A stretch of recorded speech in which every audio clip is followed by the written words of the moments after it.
かったです。人気の秘密は地元の食材を使った朝食メニュー。フルーツたっぷりのアサイーボールや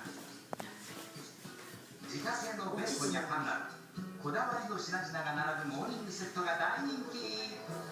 今軽井沢では早朝にやってきて日帰りで楽しむ人たちが増えている。その観光客の狙い、朝食は